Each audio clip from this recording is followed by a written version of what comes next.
हर हर महादेव गुरु भाई गुरु बहन। सबसे पहले मैं अपने शिव गुरु के चरणों में प्रणाम करती हूँ, मैया पार्वती के चरणों में प्रणाम करती हूँ, कार्तिक गणेश के चरणों में प्रणाम करती हूँ, जितमोहन बाबा के चरणों में प्रणाम करती हूँ, सभी गुरु भाई गुरु बहन के चरणों में प्रणाम करती हूँ। मेरा प्रणाम स्वीकार हो। देखिए दीदी, एक समय की बात है, एक भाई था और एक बहन थी। जब दोनों भाई बहन बहुत ही छोटे थे, बहुत ही बच्चे, तभी उनके माता पिता को देहांत हो जाता है, मृत्यु हो जाता है।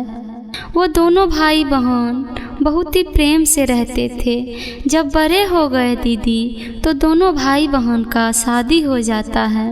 वो बहन को दीदी इतना गरीब घर में शादी हो जाता है, बहुत ही गरीब घर में। कोई भी त्योहार आता है ना दीदी, तो वो अपना घर पे नहीं मना पाती है।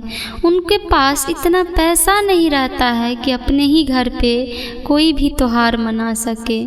तो वो बहन अपने भाई के यहाँ हर त्योहार मनाने के लिए चली जाती है। ऐसे ही बीतता है समय दीदी, उनको दो पुत्र हो जाता है। तो फिर चली जाती है भाई के यहाँ त्योहार मनाने के लिए। फिर उनको 3 पुत्र हो जाता है दीदी। एक बार दीदी जितिया का त्योहार आता है, जितमोहन बाबा का त्योहार, तो उसमें वो बेचारी चली जाती है।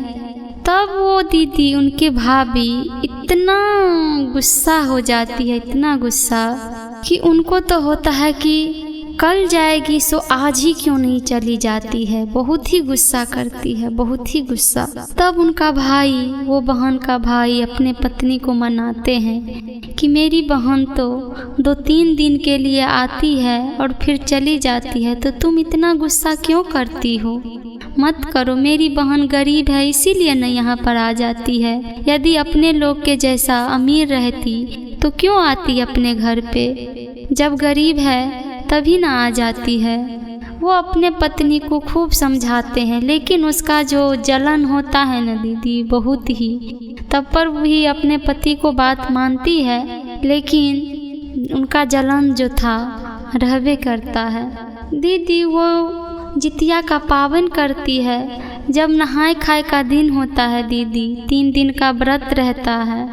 जब नहाए खाए के दिन में नदी जाती है स्नान करने के लिए, तो अपने भाभी से कहती है, भाभी मेरे ये 3 बच्चे को आप अच्छे से ख्याल रखना। तो उनकी भाभी मन ही मन गुस्सा करती है, लेकिन उपरक मन से कहती है, ठीक है तुम जाओ ना, स्नान करके पूजा पाठ करके आ जाना। तब वो नदी में नहाने के लिए जाती है दीदी, स्नान करने के लिए। तब वो फिर कहती है कि हे जितमोहन बाबा, मेरे बच्चे को सुखी रखना, सलामत रखना। हे भगवान, मेरे भाभी भैया को हमेशा खुश रहना, ऐसे ही धनवान बनाए रखना। अपने लिए धन नहीं मांगती है दीदी, लेकिन अपने भाई भौजाई के लिए धन मांगती है। जितमोहन बाबा से मांगती है, ऐसे ही अर्ज करती है। फिर अपने घर पर आती है। उनके एक बहुत ही छोटा बच्चा है, दूध पीता था कोरा में। तब वो बेचारी फिर नहाए खाए के दिन आ जाती है घर पे नदी से। जिस दिन दीदी व्रत का दिन रहता है, भरो दिन जो उपवास रहता है, तो वो फिर चली जाती है नहाने के लिए नदी में, और पूजा पाठ उधर ही होता है, तो वहाँ पर चली जाती है। तब अपना भाभी से फिर कहती है, भाभी मेरे बच्चे को ख्याल रखना भाभी। तब वो चली जाती है नहाने के लिए, पूजा पाठ करने के लिए। नदी में तो नहा लेती है। जब पाठ सुनने के लिए जाती है दीदी, तब पाठ सुनते ही उनको शाम का टाइम हो जाता है। तो कहती है कि थोड़ा ही दूर तो मेरा घर है, मैं चली जाऊंगी। 9 बज गया रात, तब तक वो नहीं आई अपने घर पर। तो उनके बच्चा लोग बहुत ही छोटे थे, तो बच्चा लोग तो रोवे करेगा मम्मी के लिए। तब वो दोनों जो बच्चा थे, बड़ा और जो बीच वाला, तो वो अपने मामी से कहते हैं कि मामी मुझे भूख लगा है, कुछ खिला दो।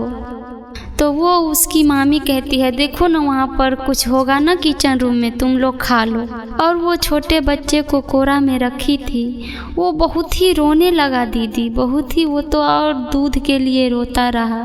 तो वो क्या कि गुस्सा में आके उसको छोटा वाले बेटा को बहुत जोर से बरामदे पर पटक दी। पक्का का बरामदा था दीदी, उस पे कस के पटक दी। उसका बेटा का दीदी वहीं पे मृत्यु हो जाता है, उस छोटे वाला बच्चा को।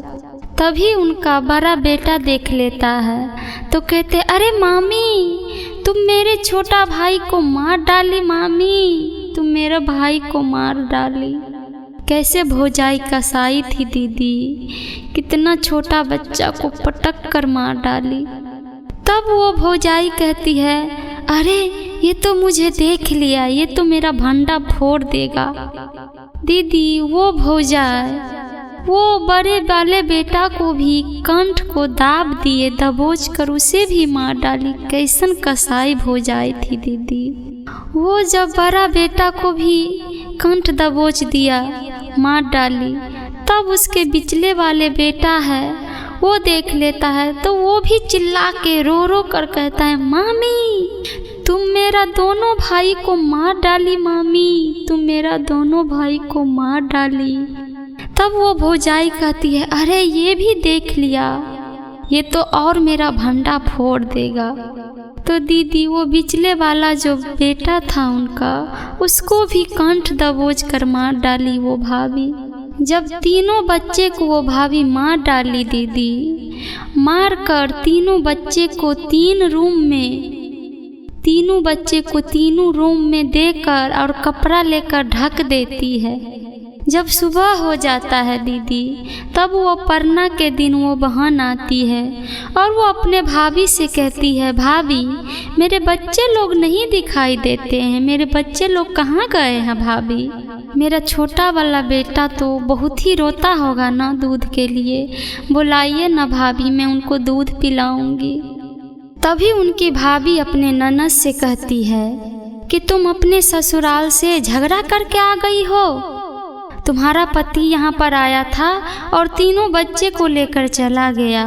सो कह रहे थे देखिए भाभी मैं पावन का सारा सामान अपने घर पे रखता हूँ और ये यहाँ आ जाती है हर त्योहार मनाने के लिए। सो देखिए सारा चीज़ जो पावन का होता है पूरे घर पे रखा है और ये यहाँ आ जाती है। मैं तीनों बच्चे को लेकर अपने घर जाता हूँ और जब मेरी पत्नी आ जाएगी तो उसे कह देना कि तुम घर पे चले जाओ, तुम्हारा पति बच्चे को लेकर चला गया। ये बात अपने ननद से बता देना भाभी। तब वो बेचारी कहती है अरे मैं तो अपने पति से राय विचार लेकर यहाँ पर आई हूँ पावन मनाने के लिए। वो बेचारी अपने भाभी पर शक नहीं करती है और भाभी से कहती है ठीक है भाभी आप कहती हैं तो ठीक ही होगा, आए होंगे और लेकर चले गए।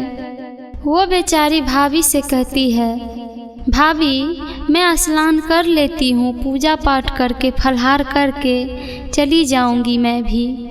तभी दीदी भगवान जितमाहन बाबा उसके पति के रूप में प्रकट हो जाते हैं और उसके द्वार पर से कहते हैं अरे तुम कहाँ हो, चलो ना घर नहीं जाओगी।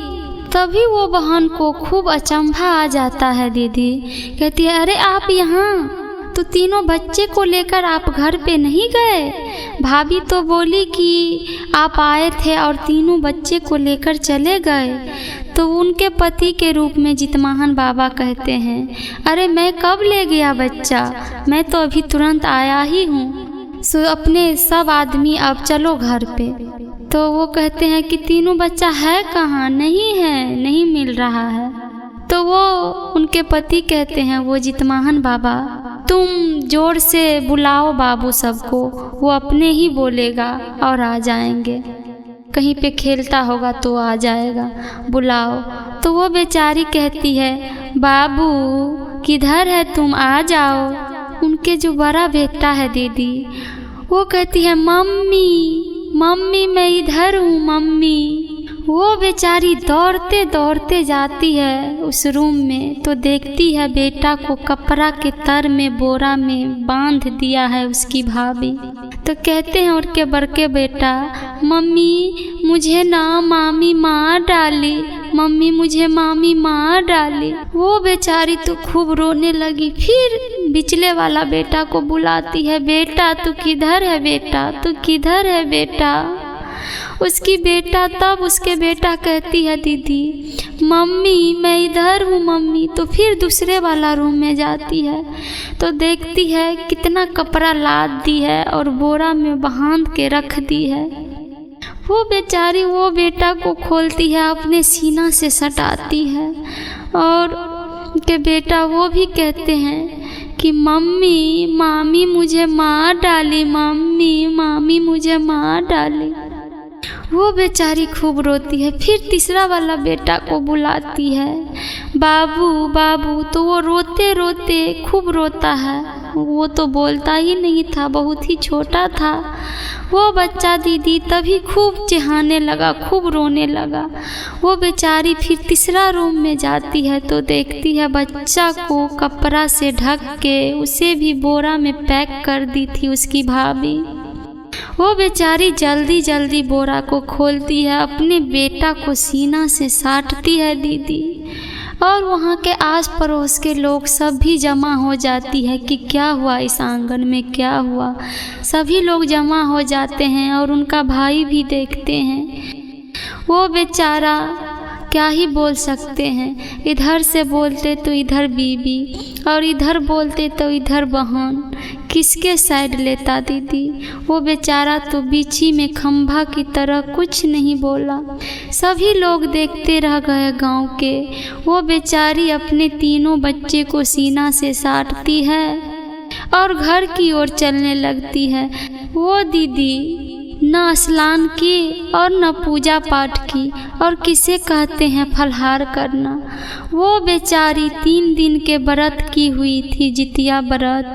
एक घूंट जल भी नहीं ग्रहण की और कहती है बज्जर गिरो या चाहे आग लगो, मैं अब यहाँ पर कभी नहीं आऊँगी, मैं अब मायके कभी नहीं आऊँगी। वो बेचारी अपने तीनों बच्चे को लिए और भगवान के रूप में, जितमाहन बाबा के रूप में जो पति थे उनको लिए हुए रास्ता में अपना दुख सुख अपने पति को सुनाती है। उनको क्या पता कि ये जितमाहन बाबा है, उनको तो लगा कि ये मेरा पति है। तब जितमाहन बाबा कहते हैं जब इनका पति देखेगा दूसरे पुरुष के साथ तो इनका पति कहेगा मेरी पत्नी दूसरे पुरुष के साथ आ रही है, तो लफड़ा हो जाएगा, झगड़ा हो जाएगा। इसीलिए जितमाहन भगवान वहीं पर अंतर ध्यान हो जाते हैं। तब देखते हैं उनके पति कि मेरी पत्नी और मेरे बच्चे आ रहे हैं। तब वो उनका पति साथ हो जाते हैं और वो अपना पति से सब सारा दुख सुख कहते आ रही है। उनको तो पता ही नहीं था कि मेरे साथ भी जितमाहन बाबा थे। देखिए दीदी, जितमाहन भगवान के महिमा अगम अपार है। जो भी उनके शरण में रहता है दीदी, कोई चीज़ का कमी नहीं रहता है। देखिए इस कथा में कैसे उसकी भाभी तीनों पुत्र को मार डालती है, लेकिन जितमाहन बाबा उनको जिंदा कर देते हैं। इसीलिए दीदी हम लोग को भी जितमाहन बाबा का व्रत करना चाहिए, और खासकर जो पुत्रवती है उसको तो जितिया व्रत करना ही चाहिए, क्योंकि पुत्र को दीर्घ आयु प्राप्त होती है और सब संतान खुशी रहते हैं और उनको लंबी आयु प्राप्त होती है। यदि दीदी आप लोगों को ये कथा अच्छा लगा हो, पसंद आया हो, तो इस चैनल को लाइक सब्सक्राइब जरूर करिएगा। हर हर महादेव। बोलिए जितमाहन भगवान की जय।